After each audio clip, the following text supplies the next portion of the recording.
Salut Colline! Salut! Comment ça va? Très bien, merci. Alors aujourd'hui Colline, on est là un petit peu pour parler de la mode éthique, la mode responsable, puisque tu es concernée. Déjà, qu'est-ce que tu fais dans la vie Colline? Eh bien, moi, j'ai été diplômée en 2012 de l'Université de la mode de Lyon. Et après, j'ai travaillé dans différentes structures. J'avais aussi créé ma boutique de mode éthique, un petit camion nomade. Ok. Et après, j'ai travaillé pour différentes marques qui sont toujours dans cette démarche-là. Et aujourd'hui, on est chez KLS Lunettes où je suis chargée de communication. Donc, c'est une marque qui existe aussi depuis un petit moment et qui fait de la fabrication locale. Donc, on design à Lyon et c'est produit à moins de 100 km. Qu'est-ce qui t'a donné envie de te lancer un petit peu dans la mode éthique? Qu'est-ce qui te motive dans ce mouvement? Dès le départ, quand j'ai été diplômée, je voulais monter ma boutique nomade, mais je me suis dit autant le faire sur ce qu'on ne pouvait pas trouver à l'époque. Donc c'était en 2012, on était deux et on allait dans des AMAP, des choses comme ça. On s'est dit on voudrait faire la même chose, mais pour la mode, parce que finalement c'est aussi un endroit où on consomme beaucoup. Et autant on allait dans la seconde main, on trouvait facilement des Emmaüs, des choses comme ça. Autant pour trouver des créateurs, c'était pas toujours évident. On a fait cette boutique-là avec que des créateurs qu'on allait interviewer, rencontrer, voir comment est-ce qu'ils travaillaient pour mettre en valeur leur travail. Donc on avait aussi bien des tout petits indépendants qui travaillaient chez eux, de la chapellerie et autres, que des marques un peu plus installées qui étaient aussi au village des créateurs, type les gants FST.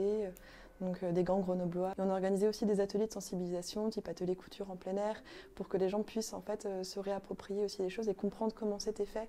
Donc dès la fin de mes études, j'ai eu envie de me lancer là-dedans. Ok, super. Tu connais la Fashion Revolution? Oui. Tu as été actrice depuis 3 ans sur Lyon. Oui. Est-ce que tu peux nous raconter un petit peu ce que tu as fait durant cette Fashion Revolution? Oui, alors c'est toujours à mon niveau, à petite échelle, mais c'est vrai que c'est un vrai plaisir de faire partie de ce collectif, c'est hyper boostant. Et donc avec KLS, on a fait des ateliers visagisme, notamment chez les curieux, et puis on a participé au défilé.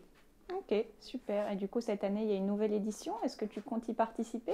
Oui, alors on est en train de... J'ai pas pu assister aux premières réunions, j'ai les comptes rendus, mais voilà, l'idée c'est que peut-être mettre à disposition aussi notre espace, créer une émulsion, en faire partie. Ok, bah super. Donc du coup, aujourd'hui, on est là pour que tu nous présentes ta tenue. Oui. Donc par quoi tu veux commencer? Eh ben, on va commencer par le bas, donc c'est des Véjac. On les présente plus, je pense.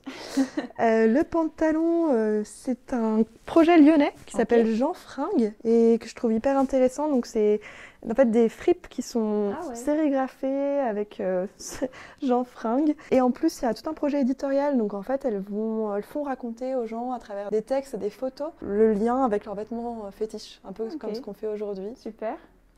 Et puis le pull, donc c'est un bon vieux pull qui vient de cette époque où j'avais ma boutique nomade, où on avait organisé des trocs de fripes. Moi, je suis repartie avec celui-là, et puis depuis, il a été, comme je suis aussi freelance en communication, il a été sur plusieurs shootings photos. Donc même s'il est un peu vieux, je l'aime beaucoup. Oui, il est toujours à la mode. De toute façon, la mode, c'est un petit peu une boucle. Donc au final, on le met dans ses placards, on ressort quand on a envie. Exactement. Après, le petit collier, c'est un cadeau, mais qui vient de Etsy, donc artisanal. Et les bagues, les coloris, c'est ma mère qui me les a offertes, je les ai depuis longtemps. Je ne sais pas trop d'où elles viennent. Celle-ci, c'est une créatrice lyonnaise qui avait la boutique Mademoiselle Major.